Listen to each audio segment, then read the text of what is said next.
Good evening, I'm Ted Koppel, and this is Nightline. The Soviet reactor is still burning. The weather is shifting, and both those factors could be critical in determining the scope of this nuclear disaster. We'll go live to Warsaw for the latest on the impact behind the Iron Curtain, to Paris to talk with an expert on European reactor design, to Washington for a U.S. senator's reaction after a top-level briefing today, and we'll talk with a Soviet expert about what the Russians may be hiding and why.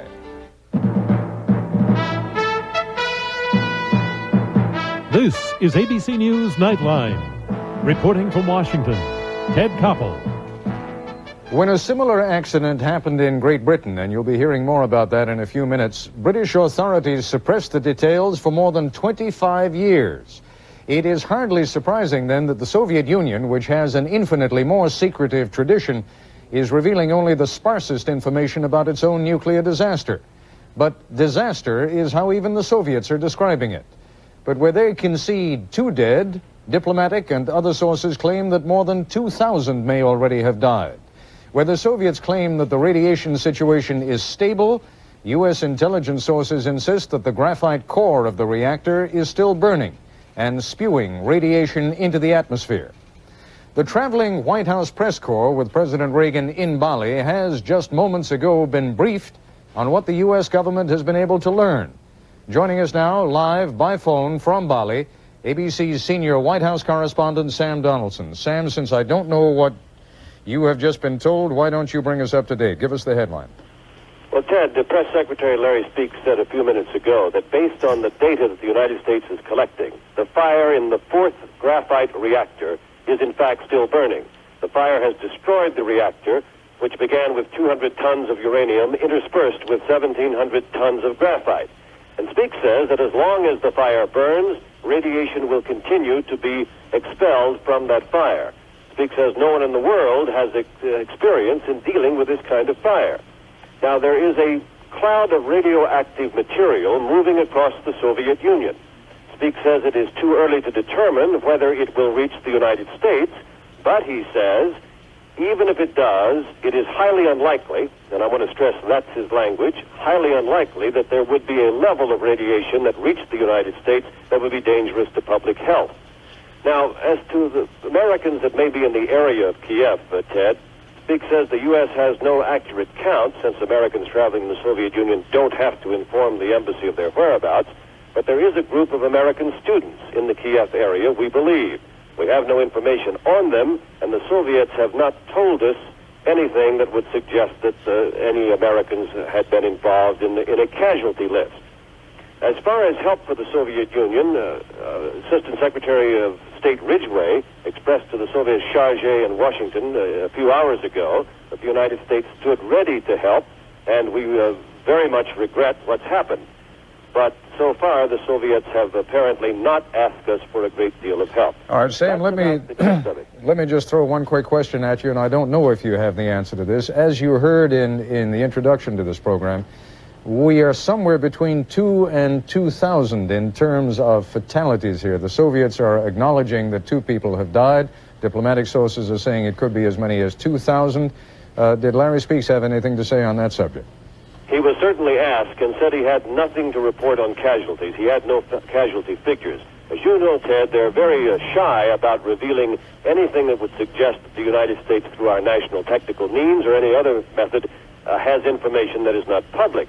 But Speaks did flatly deny that we knew about this accident before the Soviets made it public. There is a report, as you know, that we learned about it perhaps late Friday or early Saturday through our own spy satellite or some other intelligence means, but Speaks says that's not true. All right, Sam Donaldson, thank you very much for that late update. We, of course, know little of what Soviet authorities are doing for their own people in the immediate vicinity of the accident, but in neighboring Poland, authorities have taken immediate and decisive action.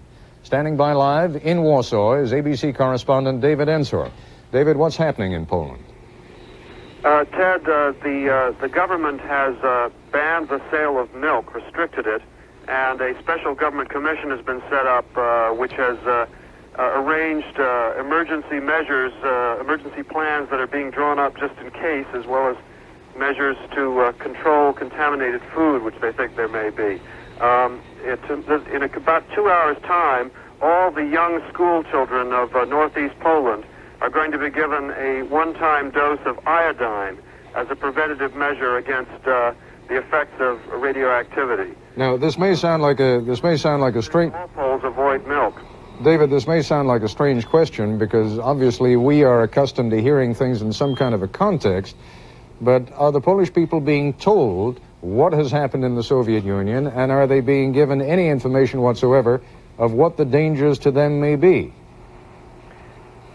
They are being told that there has been a nuclear disaster in the Soviet Union, and it is being stressed to them that although a radioactive cloud has passed over Poland, there is no real danger to human life.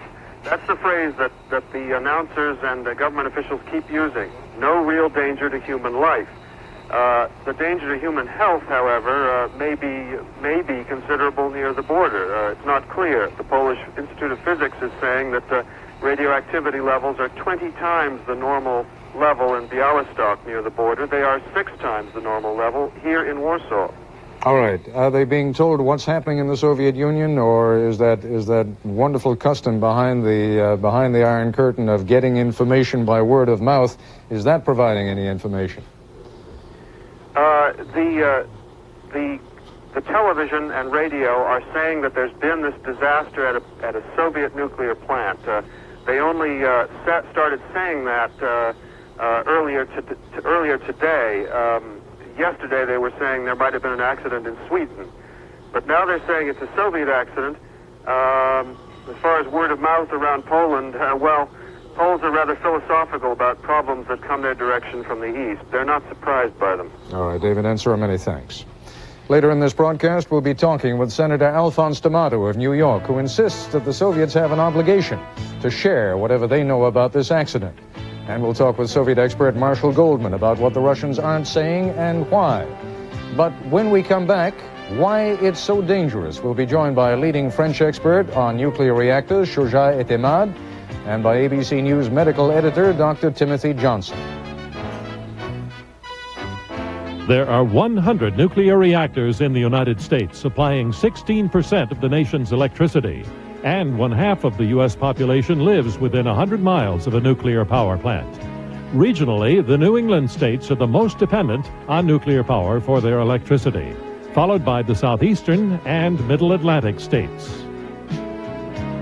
This is ABC News Nightline, brought to you by Kraft.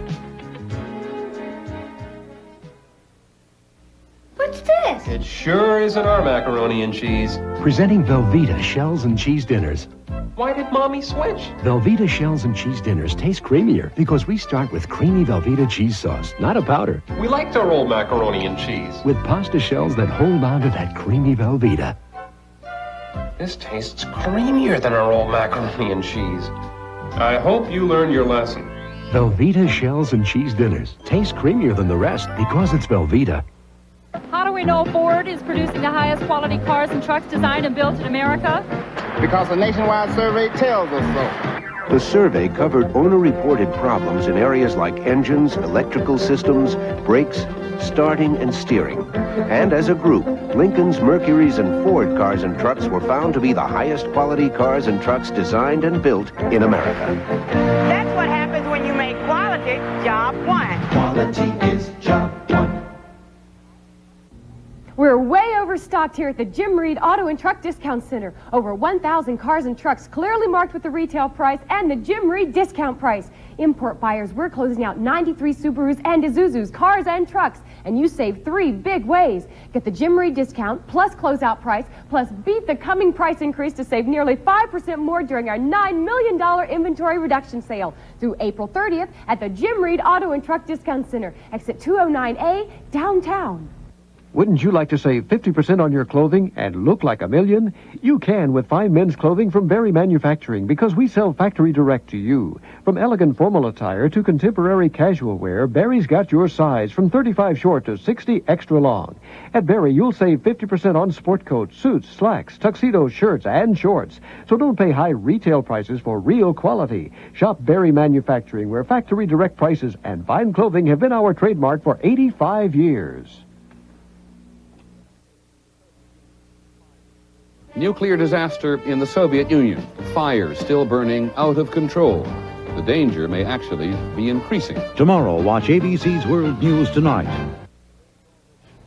A Soviet diplomat in Finland today called it the worst nuclear accident in history. Have the potential dangers been overstated? Joining us live now in our Paris bureau is Shoja Etemad, a nuclear safety consultant and nuclear reactor designer. And in our Boston bureau, ABC News medical editor, Dr. Timothy Johnson. Mr. Etemad, in very simple language, so that I can understand it, if you would, please explain to me the significance of this graphite core that is supposedly burning in the middle of the reactor. I don't quite understand. What do you mean by the significance? Well, I mean, why is... Well, yes, what is the danger of that?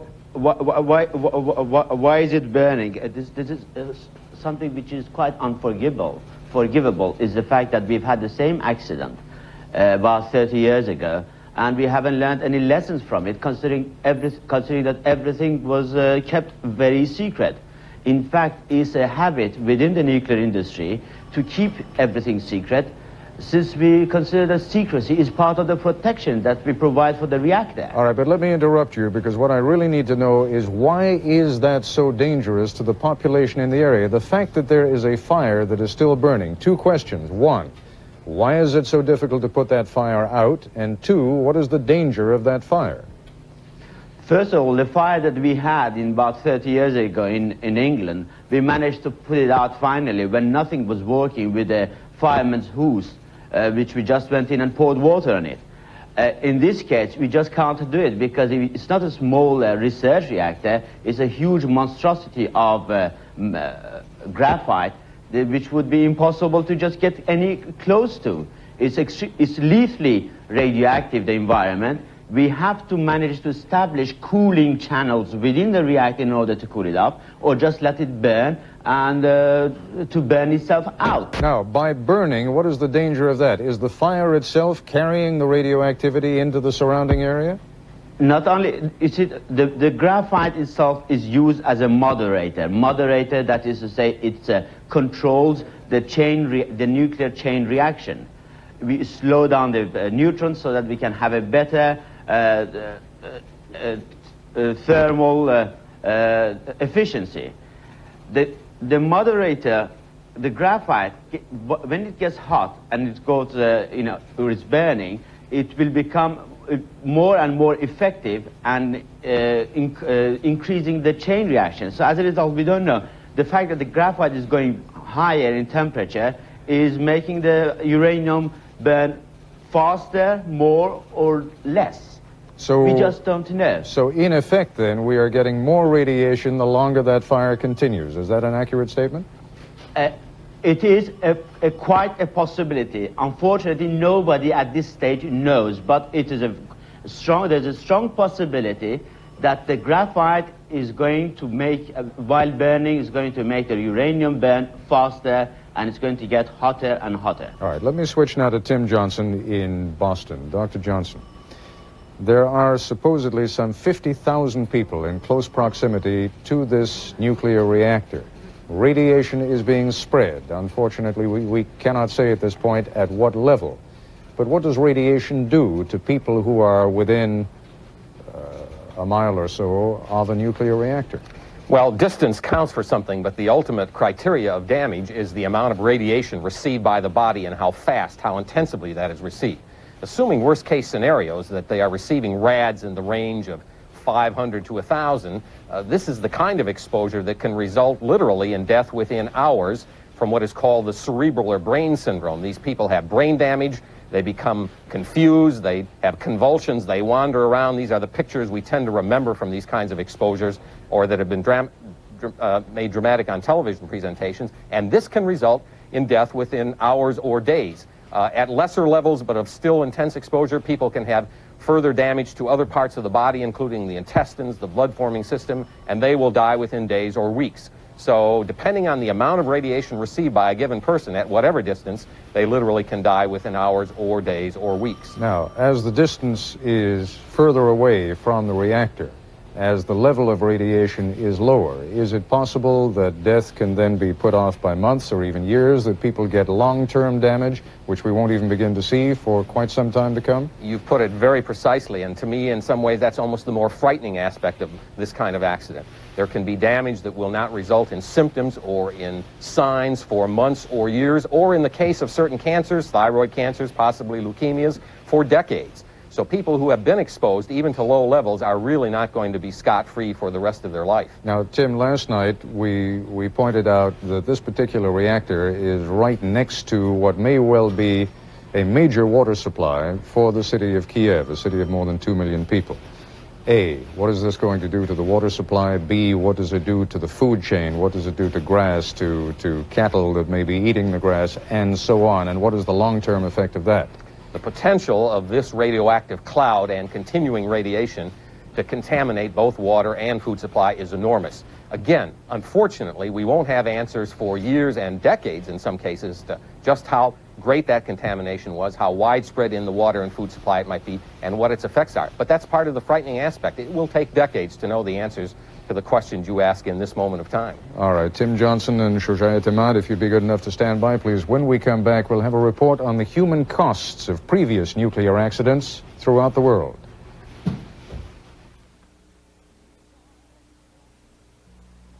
Reach out and touch somebody's hand. Make this world a better place if you can. On May 25th, millions of Americans will join hands to fight hunger and homelessness in their own country. We at Citibank are proud to help fund this important event. And you can help fund it every time you use a Citibank Visa or MasterCard. Reach out and touch. Reach out and touch somebody. Take a close look at the car that was the world's best-selling car in 1982, in 1983, 1984, and 1985. You probably know what it is. It's Ford Escort. Ford Escort, world's best-selling car, 4 years running. Get 7.9% financing on new Ford Escort at your participating Ford dealer now. And the winning ticket number in the Y107 Tennessee Lottery is 9075107. That's my number. You have 10 number. minutes to call me at Y107 if that's your number. Have your Tennessee Lottery ticket handy. When you hear your number, call the new Y107 within 10 minutes to win your share of thousands of dollars. Hey, I won. Let me use the phone. Come on, come on, come on. Don't let this happen to you. Know where your tickets are and be listening for the Tennessee Lottery winning numbers only from Y107 and during Channel 2 News at 10. In the land of Dairy Queen. Come on in for our chicken filet sandwich, now only $1.49. Dairy Queen makes it with a juicy, tender breast filet. All white meat. Nothing but the best. Seasoned just right and cooked up moist and flavorful. Try our chicken filet sandwich. Now only $1.49. Only at Dairy Queen. We treat you right. Hello, I'm Nanette Fabre. Closed captioned. Have you ever wondered exactly what that term means? Well, closed captions are subtitles, just like the ones you see here. The captions appear when a decoder is connected with any TV set. Closed captions let you enjoy TV, even with no sound. Oh, it's a tremendous boon for the hearing impaired. For more information, call this toll-free number, 1-800-528-6600. Thank you.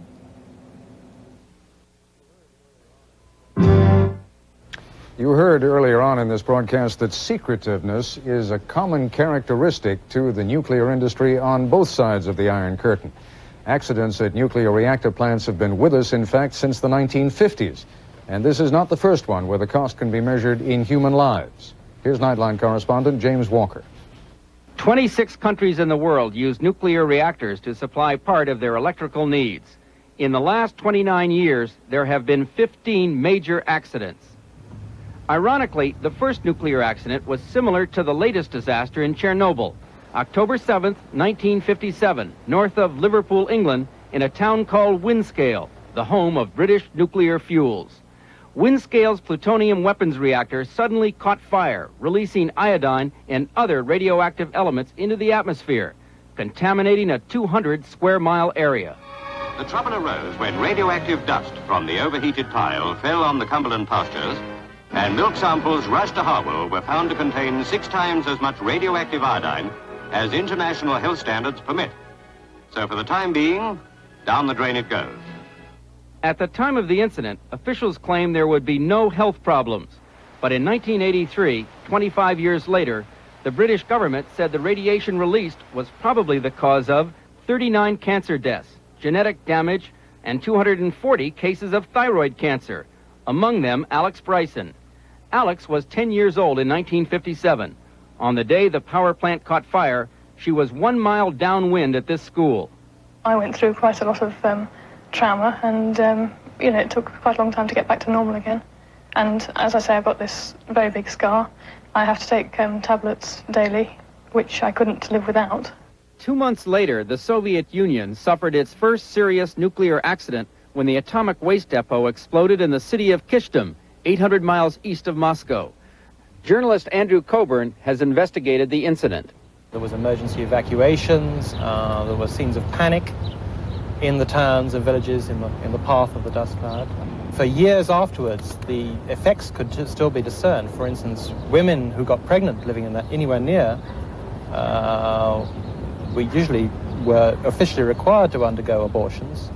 All fresh food that was grown in the area had to be checked with a Geiger counter. Soviet authorities tried to cover up the accident, but exile scientist Zoriz Medvedev says the damage was so widespread that 33 villages had to be destroyed. It was necessary to destroy villages in order to prevent people from returning back for their possession, for their things. So it was deliberate destruction by officials rather than by the explosion as such. 8 of the 15 major nuclear accidents have occurred in the United States. 1961, Idaho Falls, Idaho. An experimental reactor goes out of control, killing 3 technicians. 1966, Detroit, Michigan. The core of an experimental breeder reactor partially melts, but safety equipment averts a disaster. 1975, Decatur, Alabama. 1 worker with a candle sets off a $100 million reactor fire, lowering the cooling water to dangerous levels. But the accident that almost ended in disaster occurred in 1979 at 3 Mile Island outside Harrisburg, Pennsylvania. This is news from WKBO. Metropolitan Edison Company officials had to shut down their 3 Mile Island nuclear power station's unit number 2 this morning after an accident occurred within the plant's turbine system that resulted in the release of radioactivity into the atmosphere. There was a partial meltdown. Some uranium melted. Today, 7 years later, no one knows exactly how much radiation was released over the countryside. It was raining. The wind was blowing quite strongly. When I went out on the porch, the wind stopped, just stopped.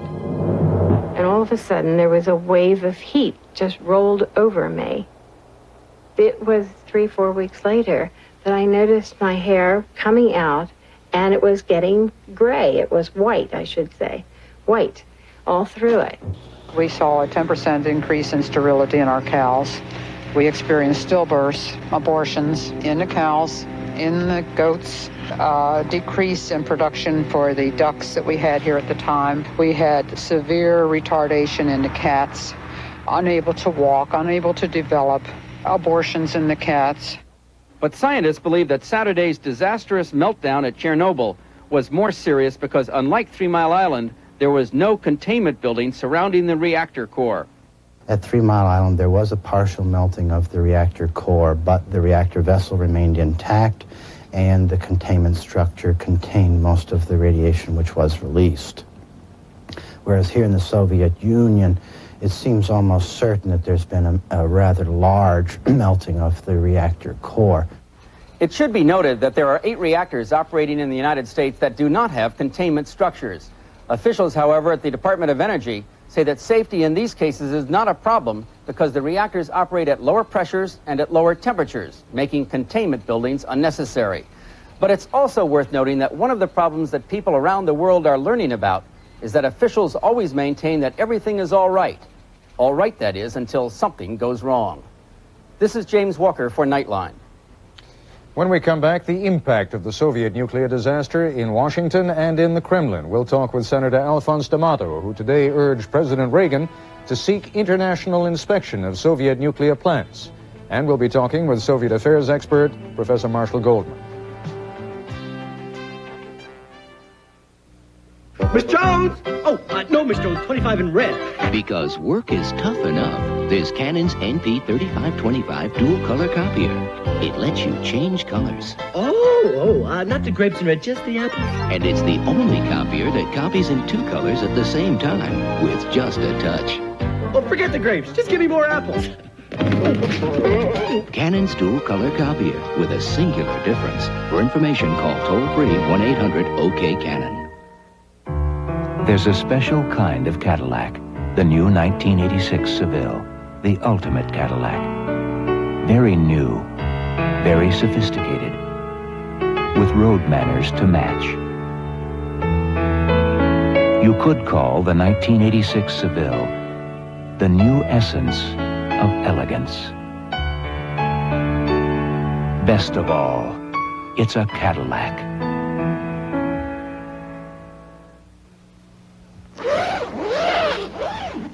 Hi. I spend 3 months a year living out of a suitcase. So, I always stay at a Quality or Comfort Inn. They give me the same room and service as the other big lodging chains, but for less money. I just call toll-free to make reservations for all my business trips and even family vacations. Daddy, are we there yet? Just dial 800-228-5151 or call your travel agent and see how affordable quality lodging can be. Think I was born yesterday. Kraft Light Reduced Calorie Mayonnaise tastes so good, some people just won't believe it's got half the calories of regular mayonnaise. Sure.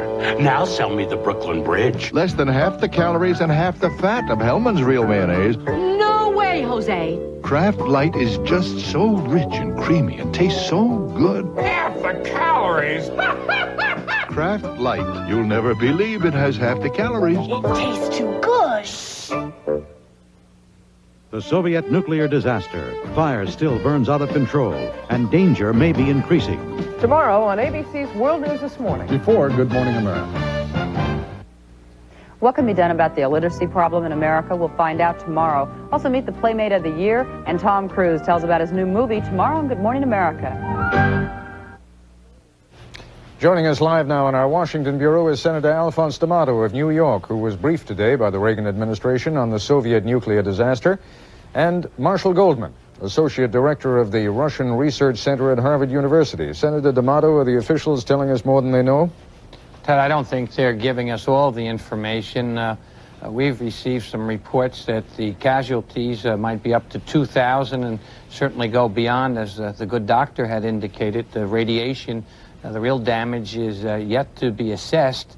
The fact of the matter is, though, that really the Soviets were terribly derelict. I think their conduct was reprehensible in not reporting to the world, as well as to their own people, the dimensions of this disaster. And I think they're going to continue to unfold in spite of their reluctance to come up with the facts. Let me just interrupt for 1 second to warn our affiliates that we're going to be going a little bit over tonight. I hope you'll forgive us, but as you know, we had some late information from Bali where the White House was briefing reporters, and we had Sam Donaldson at the top of this broadcast, something which we did not have, so we're going to continue just a little bit beyond our normally allotted midnight hour. Senator D'Amato, I guess what I have to ask you is this. We have heard through the course of this program, for some reason, the nuclear industry globally seems to be a particularly secretive industry, and I can understand they don't want to unnecessarily alarm the citizenry of the Soviet Union, of Great Britain, of this country, so we're always getting reassuring words, not only from Russian officials, but from British officials and American officials. What you're asking, is it realistic?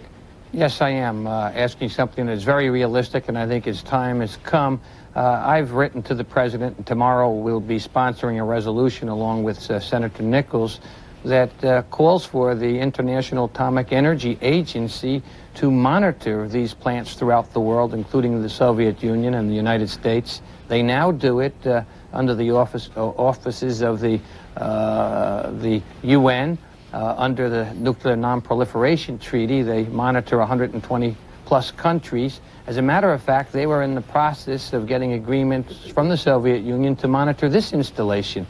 True, it was for a different matter, not for safety, but when we look at the fact that the Soviet Union will be building and operating up to 61 of these plants, and only 10 of them have containment buildings, and that we really are placing not only their citizens, but the citizens of the world at risk, the time for action really is now. And I think this demonstrates, you know, a nuclear accident is not one that stops at the boundaries. Nuclear proliferation doesn't stop at national boundaries. It's an international problem. All right, Professor Goldman, you're a Sovietologist here tonight.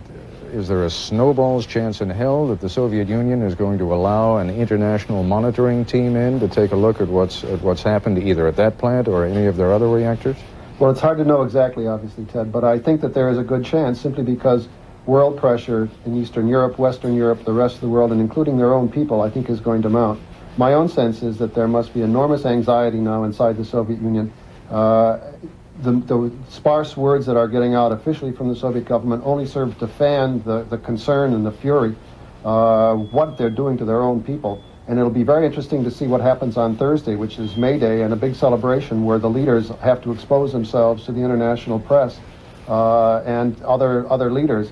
And I have a sense that this is going to come to a head. I don't think that they can go back and conduct business as usual. I just don't. This is too significant a phenomenon. Now, Professor Goldman, what any good Sovietologist has to learn, and you're one of the best, is how to read between the lines of those official statements. What are you seeing between the lines of what they are saying publicly? And they've actually said a surprising amount. They have said a surprising amount, and I think what's happening is they're beginning to realize that they've made a disastrous public relations mistake here. And that they need help. They have to recognize that, and indeed, if they don't get help, the situation is going to become worse. All right, I want to go back to Paris for a moment, Mr. Etemad. You had some points you wanted to make. Please go ahead and make them. First, and when I talk about being secretive, it's not only secretive, you know, we don't keep the secrets only amongst ourselves. We keep the secret, the technical shortcomings secret from the... I'm afraid we've just lost audio to our Paris remote, so Monsieur Etemad, I hope you'll forgive us, and let me go back then to Senator D'Amato. The question becomes, how much are we capable of knowing independently? I mean, this is verification, national means of verification in a manner that I guess we had not expected to use. Some of us are under the impression that our satellites and our capacity of intercepting radio broadcasts and so on tells us almost everything we need to know. Do we in fact know everything we need to know? Well, no, Ted, we really don't. The dimensions of actually the loss of life, for example, and the physical injuries sustained is still somewhat up in the air. We get that through other sources, not from spy satellites. Of course, we do know that there was a very real explosion, a tremendous one at that site. But we are still dependent upon intelligence information and information we get from allies, and that kind of information is just really beginning to sift through. And we really do know, although the CIA has not given us a confirmation of the magnitude as it relates to the number of casualties. And there we're getting conflicting reports, but obviously even the Soviet Union is beginning to up its estimates. They now say that somewhere under 100 people may have died. We get information that that figure may well go into 2,000 plus. All right, Marshal Goldman, we've almost got to wrap up, but I'd like you to do one more piece of interpretation for us. When you hear the Poles taking the kinds of measures that they are taking, that almost has to be with Soviet concurrence, does it not? And what does that mean? Well, not necessarily. I think that the East European countries are sincerely frightened by what's happening because they're downwind of what's going on. But it may very well be the Soviets have no choice in this matter. I think the Poles are doing it independently, but what I think is that the rumors that are beginning to develop and are going to cross the border through Voice of America, through BBC, are going to cause enormous concern in the Soviet Union. They read between the lines better than any of us can do, and they must know what's happening and must be very concerned. All right, gentlemen, I thank all of you very much. Monsieur Etemad in Paris, Tim Johnson in Boston, and Senator D'Amato and Marshal Goldman, thank you all. There's a lot more to be said, but I'm afraid we just don't have the time to stay on any longer. Stay with ABC News for the latest on the Soviet nuclear accident and its after effects, on World News This Morning and Good Morning America. And of course, we'll have a full report on World News Tonight with Peter Jennings tomorrow evening. That's our report for tonight. I'm Ted Koppel in Washington. For all of us here at ABC News, good night.